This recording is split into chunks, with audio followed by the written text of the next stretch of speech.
All right, here is the redraw as we have an 8-handed feature table with 16 remaining, and Tony G is welcomed into the fold along with Tim Adams and Ben Heath, not to be overlooked, of course, the chip leader, Jason Kuhn. Overall, with 1.8. The payouts, 189 to 387. It's like basically double. A little more than double, but close enough. The best hand, kind of overwhelmingly best hand with one to come to an overbet. Mm-hmm. Here's his chance for revenge. That was the 779 king board. Not sure if you were in the booth for that. What was it that Tony had there? I believe Tony had king 8. And yeah, that's right. Adrian He turned had the king. 8-6. And just overbet. Bombed the turn. And Tony thought about it and just laid down top pair. Right.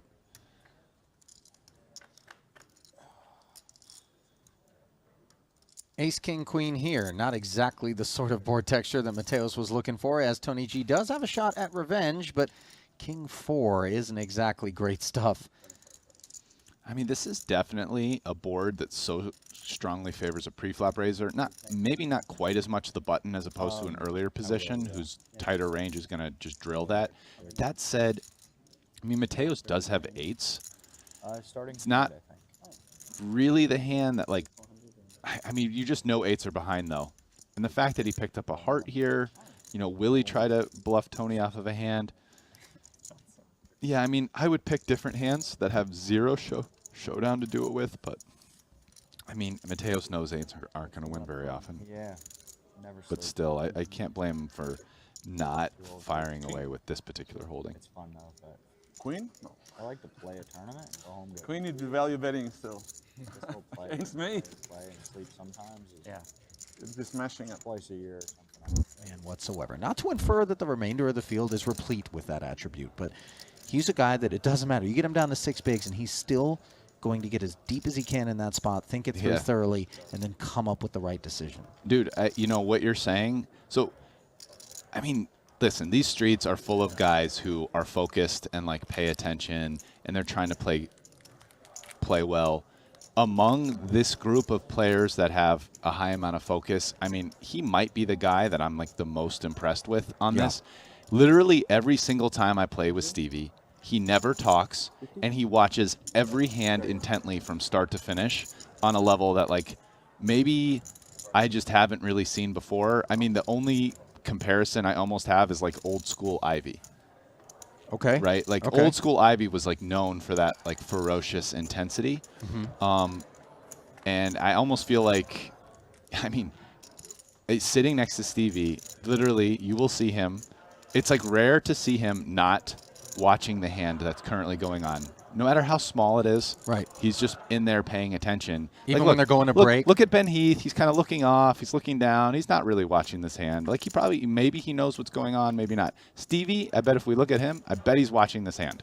And I speaking bet he's of what's watching going on, Tony G, who was the opener with the king-queen, checked back after Adams defended with king-5 suited and outflopped him. But here, he has 2 overs and the spade draw.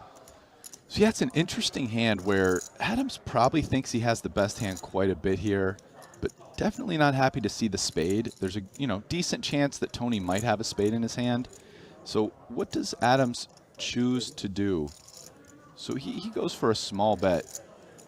Now, this is nice if you just get called, which is what happens. Definitely would have been ugly for him if he got raised.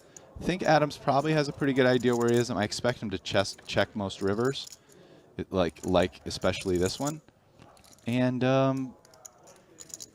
yeah, Tony G took a shot at it on the turn. Now he is unimproved here on the river with 190,000 in the middle. Adams has not yet acted. Yeah, I think Adams just checks here, and then Tony's going to decide whether or not he wants to bluff. I mean, you can't realistically think at this point that King High has showdown. He has a lot of chips. So if he bluffs, what size does he take? I mean, a huge bet doesn't... Okay, he just checks back and gives up.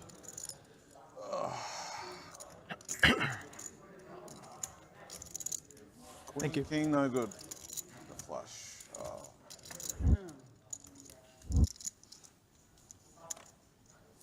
My dad suffers from what most Persian poker players do. It's the desire to steal a pot more than actually make a real hand.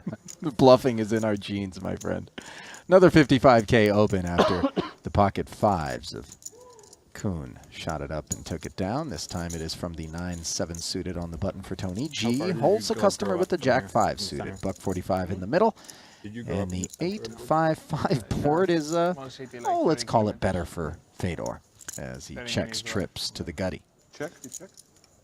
Yeah, but this is a board Tony's going to be interested in.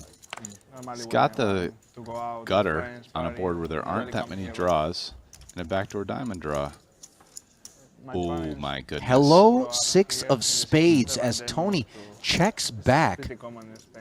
And this is a problem for Fedor. He could lose heaps here. Certainly. I mean, and Fedor's kicker with the 5 is quite good. So, I mean, he's ahead. Tony can reasonably have, who knows about 5-3 suited, but like 5-4 suited, 5-7, 5-9, 5-10 suited. Obviously, a few 5s that are better. So, 2/3 pot, the sizing from Fedor. you know, Tony has to decide right now whether or not he's going to raise or just call. You know, he has a pretty big hand. The board is paired. There's no flush draws. So, I mean, there aren't really that many bad cards for him. That said, his hand is really strong, and he might want to get value right here. Yeah, I like this. This is really protecting a calling range. I mean, Fedor really thinks he has the best hand here. Tony could easily have a hand like an 8, a 6, an overpair. And this is a great card for Fedor in the sense that, I mean, he might not even bet his hand for value. Yeah, after the flat from Tony, certainly he's going to be wary. 4-liner straight on the board. Yeah, I mean, if he does, it'll be a blocking bet, right? Or a smallish type bet, like probably 100K or less. I don't think he even goes close to half pot. Yeah, so about 100K. Fedor chooses this bet. He thinks he can get called by worse, and also he probably feels pretty comfortable to fold to a raise to a bet this large. So I feel like this is a nice exploited sizing. I didn't get it in. That's so stupid. I didn't get it in on a turn. Felt he had a 5. Oh my god. Saved you. With cards that interact with that for straights, such as 5-7, etc. You know, maybe the 9-10 suited. That's about it. But beyond that, it's like Kuhn's range is going to be, you know, occasionally he'll have flopped a set. Maybe he'll have a worse ace or a better ace. Or he'll have a lot of like the suited Broadway type hands which flop nothing. So it's going to be a lot of hands that are either way ahead of him or way behind. So versus that, Chidwick very happy to just check down and go for a river value bet. So, I mean, again, even though that's a very simple pot, there was a lot of actual thinking that went into Chidwick's line, and it makes a lot of sense why he took it.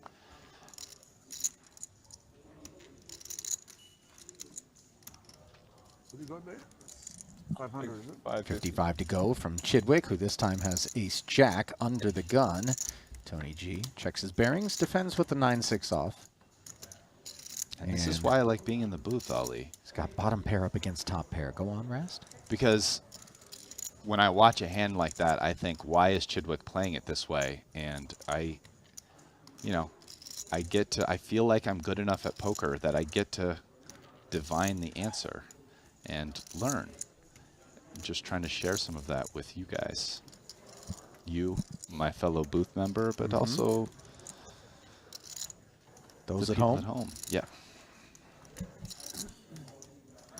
One of these days, I'll be able to finish my own sentences. What you looking at? I tail off. I get lost. Thank you, my friend. Oh, my I'm here for you. Yes. I got some dope legs.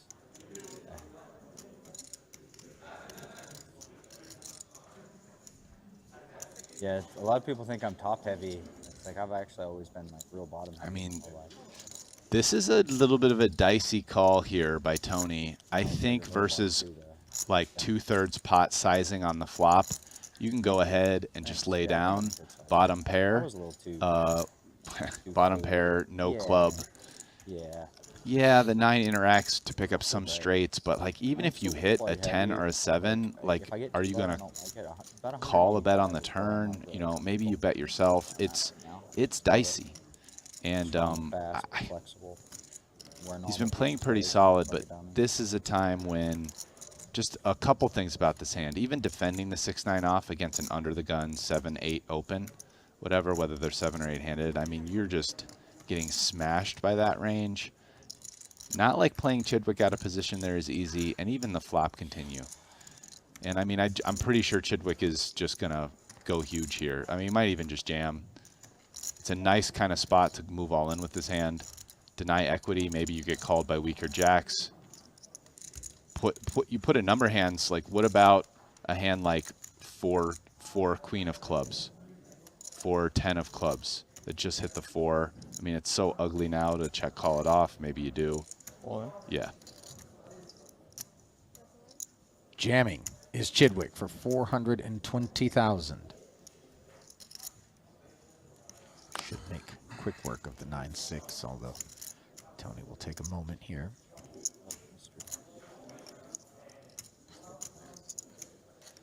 Well, I mean, it sounds like, or sorry, it looks like Tony has, he has a gut feeling here that Chidwick is light. I mean, we can see that that's wrong, because otherwise he shouldn't be taking his time with bottom pair, no draw. Even going into a time bank for it. So, Tony definitely a person who, you know, plays a bit off his gut. Maybe feels like, hey, I've been playing really solid. Is Chidwick trying to push me around? But I mean, definitely from a card standpoint, this hand is, I would say, supposed to have been folded multiple times before we got here. So, no compounded mistake on the turn. Nope. My goodness. Mateos with 0 big blinds. Just 5K as Ben Heath up to 66 and 1.97 in front of him. But if you were to break the hand down very much, like maybe the 3 blocker isn't really the best blocker for it, etc. You know, I don't know. But it was a creative hand, and I will hand it to him for that. Mateos may be lamenting the choice to call the turn there, but it's all hindsight at this point. As Adams participates with Jack-10 offsuit, Tony G will defend with the Ace-4 in all likelihood. Maybe coming from late position out of Adams. Tony might want to shoot it up. All in. Oh, indeed. All in is the number he comes with.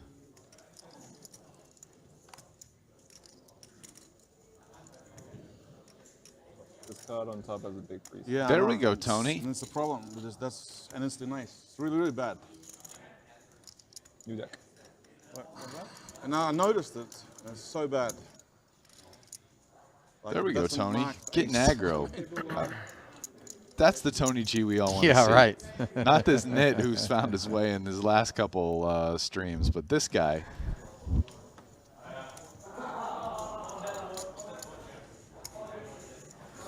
A limp here from Tony G with the ace. Let's see if that was just a one-off aggro action by Tony, or he's just ready to turn it up. Because Chidwick might be thinking about turning this into, nope, he's just going to see the flop. Do I raise that limp? Come after him? Or no, just let's play in position. And Tony smacks an ace on the paired flop and checks it over to Chidwick. Not sure Chidwick's going to fall for this too often. He's very aware that Tony has a lot more aces than him and maybe suspects that he's getting checked too. That said, could it be worth a one-off stab for 30K, getting 3-1 on a bluff, just trying to get Tony to fold nothing? Or are we going to wait until a later street to try it on the turn or river, should Tony check twice? Well, no added equity for this 8-6, and Tony has checked twice. Is he getting a little bit too cute? No, I like Tony's play here. It's pretty reasonable. Chidwick checks. He does see he has a heart. Does he He's now blocking Tony from having some flush draws that might continue. This is a spot where I think if he's going to try to steal the hand, it would be now. Give it a shot. And he waves the white flag. No. Backdoor hearts show up. The deuce is of no consequence. Triple check by Tony.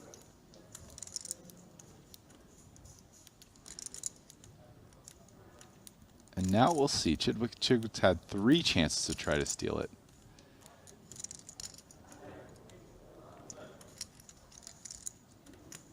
Considering it. Really seems like he's considering it at this point.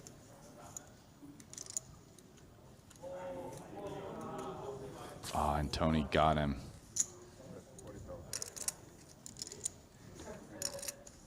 Well, after the third check and no showdown value, you can't fault Chidwick for just trying. Definitely feels ready to relax on a sunny beach in Maui.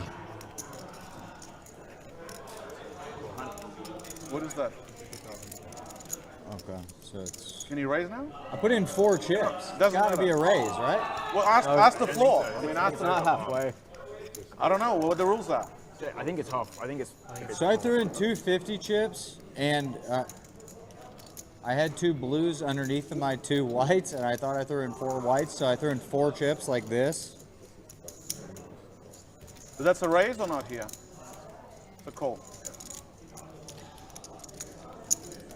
Wow, so Tony G, like, insisting that they go by the rules of the casino, which are going to rule that less than half not to be a raise. Although my experience so far in Triton, even in these tournaments, has been there's been, you know, a fair amount of like kind of gentlemen's. They don't always go strictly by the rules. Sometimes they don't call the floor. Kind of an interesting decision by Tony. I don't mind it. Seemed a bit stickler. No gentleman's rules. It's not going to help him out. 9-3 offsuit gets no help. It's a spot where, let's see, Kuhn definitely in position here. Might feel pretty comfy taking a stab. It's a ragged flop. Decides to just check it back, realize equity.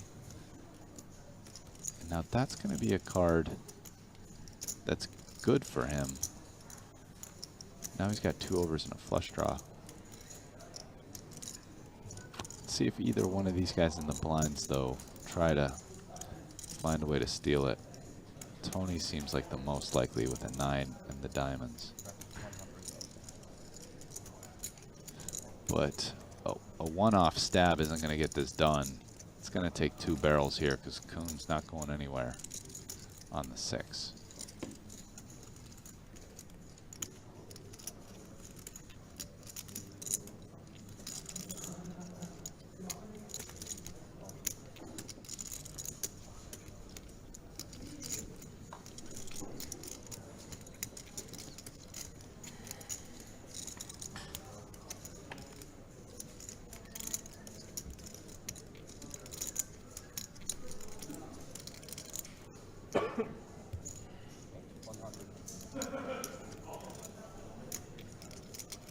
He goes for 3rd pot.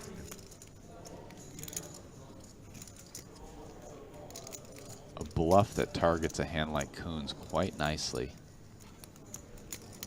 This is a pretty tough call for Jason. It's a bet that also matches up quite well with a number of potential value hands like a 10 or a 7. Kuhn with 2 diamonds either doesn't really have the best hand to call with because he's kind of blocking some like king and queen X of diamond type hands that Blanked out. might bluff this way. Wow. And you know, interesting though, so A bit too little on the river. Tony would have folded pre-flop. Yeah. Ace king off. All in. Still getting a massage and just ships it. No raise. The 18 big blind shove. Quite large jam. Given he's been playing pretty tight, don't really expect him to get a lot of action on it, although, wow. Kuhn has a pretty good hand in the big blind. This, I mean, this would be tough to get away from here. Under the gun +2. Under the gun Tony's 6-handed. been playing so He's tight. been playing tight, though. I think he folds. Yeah, in a normal situation, I mean, Kuhn would call this, but, I mean, this is a large amount and against a tight player. So It's so crazy to be calling Tony G tight, right? Because he's known not to be, but he has been playing see, this snug. is, he's not happy about this. He's gonna fold. Not an easy, I not by any. I think he will. think there's a good chance he folds. I wouldn't blame him for calling for sure. I'm just saying. I just think because Tony G's been playing snug. Jason's got in a good spot, and he's no idea what you're doing. That is a. I mean, it's not an insane amount. It's what's in 18 blinds? Yeah, 18 blinds. I mean, oh, he's about to let it go. Yeah. He's gonna let it go. Yeah, ace queen off. I would be very curious. We to should come this time I had you. Was you Yeah. ace queen or something? Wow. Chidwick with a very tight fold in the cutoff and going to feel instantly rewarded after he sees Tony go for it on the dealer button. Letting go with a queen-10 off. Oh, wow. My. And Tony G, it's like almost like did he have a live read, right? Like, yeah, it's like these guys both have premiums. Yeah, 2 guys behind him with premiums after he lays down the queen-10 off and the cutoff. Very nice.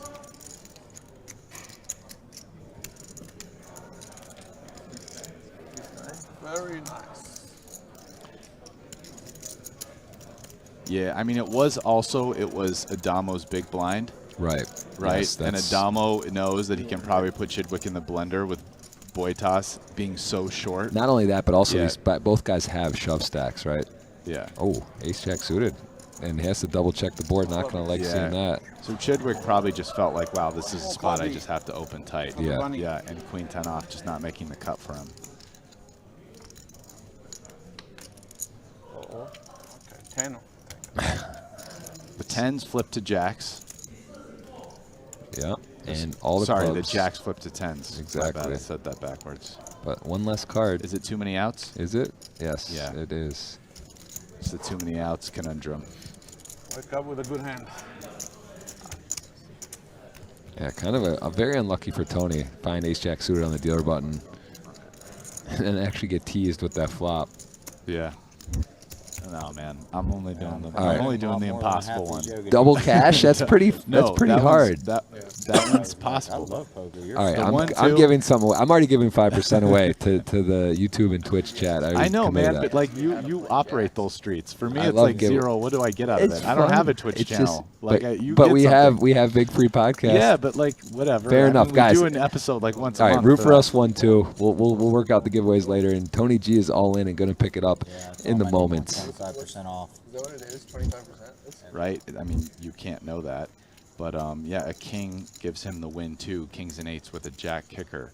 So, but it's a size that Chidwick can use with a lot of hands. Like even if he has 3 8s, it's a size that makes a lot of sense because then you could size up the river huge, right? So like you just get a bunch of money in on a big river bet, right? So it's a pretty interesting little pot, and I love watching them because a lot of these times these blind versus blind check, whatever, they're small pots, but there's a lot going on, and you can really dive into like what some of these brilliant poker players are thinking. And we can all go to poker school. And it's not the worst time to go because even if you guys aren't here playing these mammoth buy-in Triton events, maybe there'll be a poker event in the near future at your local casino, or who knows, the World Series of Poker coming up with a lot more affordable events. So it's time to learn from the best in the world.